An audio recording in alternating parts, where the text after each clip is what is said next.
the US has a Bill of Rights. I think it's had since its revolution. In 2009, shortly after assuming the presidency, Obama put out an assassination order on a US citizen called Anwar al-Awlaki, who was a US-born citizen and a cleric. The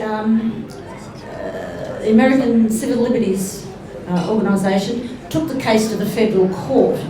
Obama sent his Department of Justice officials in to argue that this was a political decision and wasn't subject to judicial review. This is the murder of a US citizen. So Anwar al-Awlaki was murdered in 2011 by drone. His young son, his 16-year-old son, and Abdul Rahman al-Awlaki, who had gone to Yemen, Anwar had fled to Yemen, taken out by drone in Yemen. His 16-year-old son was taken out 2 weeks later, along with a number of other people and another US citizen, in Yemen by drone. This is all on the basis of secret evidence. When the White House spokesman was asked why this boy was murdered, the spokesman said he should have had a more responsible father. Now in Australia, under the anti-terror laws, we see, particularly in occasions like Anzac Day, we see arrests, particularly of very young people, teenagers, and the evidence seems really spurious. There doesn't seem to be any explosives, there just seems to be vague accusations of a terror plot, but no real evidence. And I think that the cases, the court prosecutions are secret. So why, if we do have a Bill of Rights, what is to stop the anti-terror laws from overriding those rights? Yeah. Great. Okay. So I think that we've seen some significant shifts between the Bush presidency and the Obama presidency. Under Bush, what he would do would be detain people, put them on Guantanamo Bay and torture them. Obama just sends out drones, and there's a real problem with that. And I think that with the anti-terror stuff, that legislation and that type of approach to dealing with terrorism has, been a blanket across most Western democracies. And here in New South Wales, the laws have also been extended, which I'm sure many of you are aware of, where juveniles can be detained for 2 weeks without charge. And that's a really, really serious issue. And it's in contravention to some of the things I raised in my talk about the Declaration for Human Rights. So I think that there is a real serious problem. Can a Human Rights Act solve it? Probably not, but it can make it more difficult. And that's what our job is.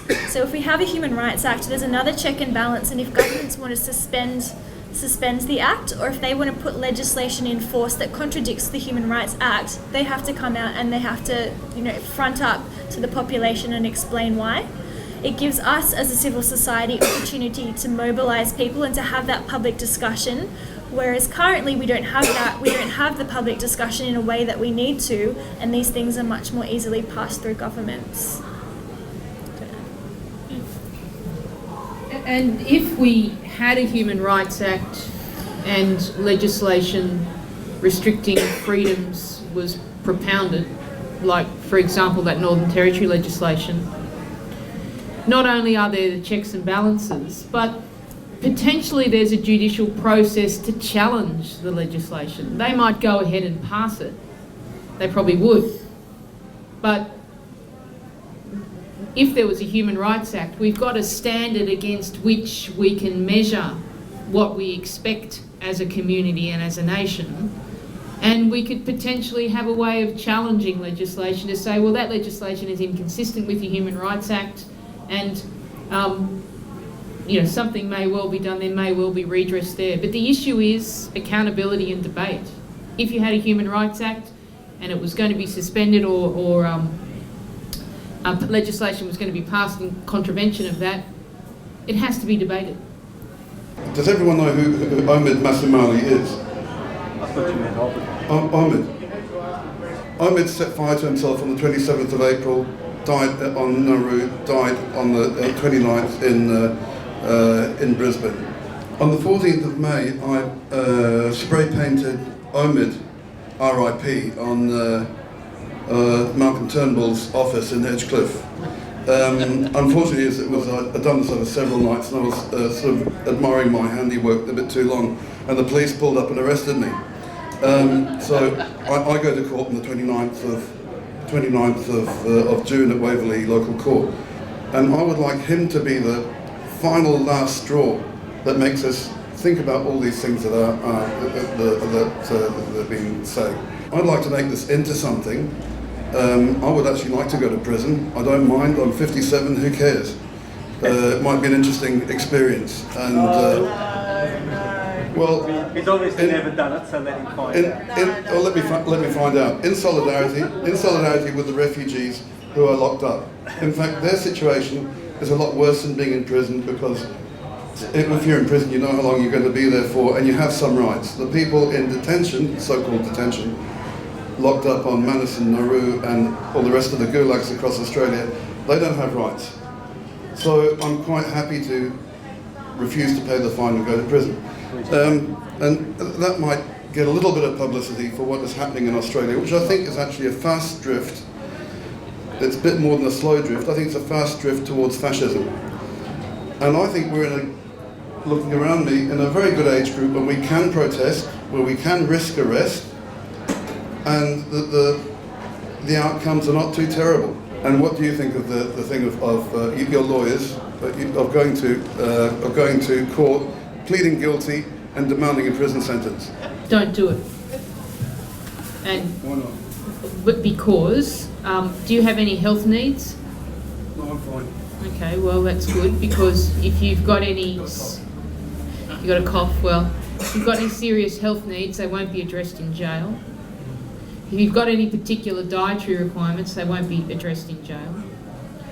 You place yourself in a position at risk of physical harm by being in jail, where it's unlikely that the screws or the people that are there to oversee you would be able to take any action if you were assaulted or threatened. You're putting yourself at risk, sir. But don't you think we have to sacrifice something? We have to make a stand, like the suffragettes. There are other ways. Like the suffragettes. Tonight is one of those ways. Putting yourself at risk, I would say to you, don't do it. But there are other ways. What you're talking about is commendable, but you shouldn't be putting yourself at risk. There are other ways. It doesn't help, man. Believe me, it doesn't help. I think that you've got a lot of passion, and all of the people in this room have a lot of passion for what's happening on Manus Island and on Nauru. And I think that you'll be more help outside of prison, where you can mobilise people, you can organise protests, you can think about how to get media attention on these types of issues and get more people thinking about them. In prison you'll be really, really isolated, and you won't be able to exercise all of that agency that you'd have outside of prison. So I think, consider not doing it. And putting together some ideas and some plans to build our movement against this, because really it's going to be people power, I think, that's going to shift government, and it's going to be broadening our supporter base. It will change. And it will change. I think Louise is right. Like, I think with refugee issues, there seems to be a cycle where boats are arriving, government cracks down and locks people up. When people are locked up, we start to see all sorts of human rights abuses happening, all sorts of self-harm, and the population starts thinking, hang on, actually, maybe this isn't right. And I think we're at that part of the curve now. And if we consolidate and mobilise and organise well and start to reach out to that middle group of Australians who are persuadable, who haven't really thought about this issue properly, we can push it. And I think that there is real hope for us, but we need to be out there in communities making this happen. I'd like to say that human rights, whether it's a Charter of Human Rights or human rights in general, need to have a society that's lawful. And unfortunately, whether we look globally, where you've got the richest companies and prime ministers put their money elsewhere, so they're above the law, and there's only us chumps that are under the law. And since 2003, internationally, basically, international law's been finished ever since the coalition of the willing decided to invade Iraq with impunity and get away with it ever since. But what I really want to say is just mention, going back to those horrendous statistics with Indigenous people. And of course, the increase in the proportion of Indigenous people in jails is accompanied by a general increase in jail populations generally. So there's some deep-seated law operating here, and it's amplified for the most disadvantaged groups. But along with that increased imprisonment and custody rate with Indigenous people comes the fact that since the Deaths in Custody Royal Commission that came out in 1991, the rate of deaths in custody of Indigenous people has actually doubled or more, in line with the fact that the number of Aboriginal people in jail has increased. The only place where that didn't occur was the one state where the recommendation that if an Indigenous person's picked up and is about to go in custody, that an appropriate organisation such as an Aboriginal legal service is notified. And that was in New South Wales. And where that was done is there have been no deaths in custody. Not saying there haven't been deaths of people in jail, but there's been no deaths in custody while it's actually accelerated in other states, particularly Western Australia. Now, what's happened with that? So it seems like even if you didn't address imprisonment rates, you could address deaths in custody relatively easy and relatively cheaply. Now, the federal government has moved under Abbott and the Abbott-Turnbull frontman now to remove those funds from the New South Wales Aboriginal Legal Service, so it can do that. It's fought where it's got a short respite, but in the other states there's no intention to carry that out. Meanwhile, when you look at the Aboriginal populations, they are the most policed and occupied. They are under occupation, they're in constant contact with and targeted by police forces throughout Australia. Now, what I would like to say is, at what point should we regard these as political imprisonments? This is a political, it's not that they are criminals under a criminal system. The criminal system is being used to politically oppress the original nations by the occupying nation. And on a follow on that is, what is your views on the idea of a treaty with the First Nations as opposed to merely a paragraph that recognises they might have been here in the Constitution? I think a treaty is a terrific idea. Always have, always will be Aboriginal land, but there's not a lot of impetus for it at the moment, but certainly the impetus is growing for the paragraph in the Constitution. In your comment that Aboriginal people are under almost a constant imprisonment is very true. I agree with you. I totally agree with you. In some communities, in some remote communities, I mean Arakoon at the moment, the police presence there I think has tripled.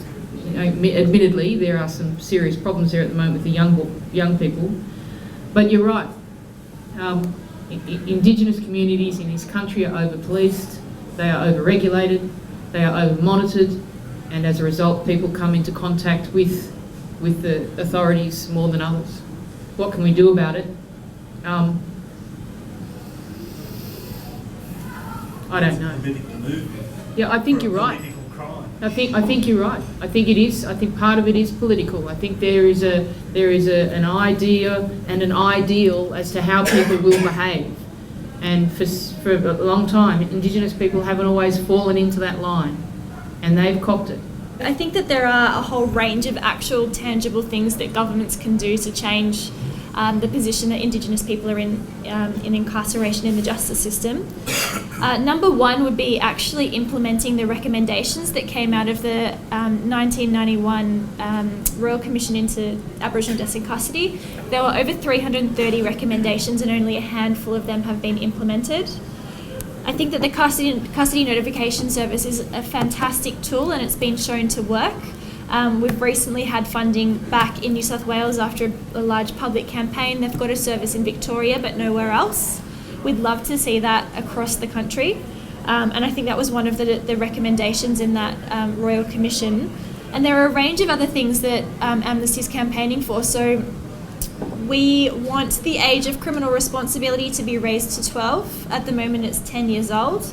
And with a lot of the 10 years and 11-year-old children that we're seeing locked up are Aboriginal kids.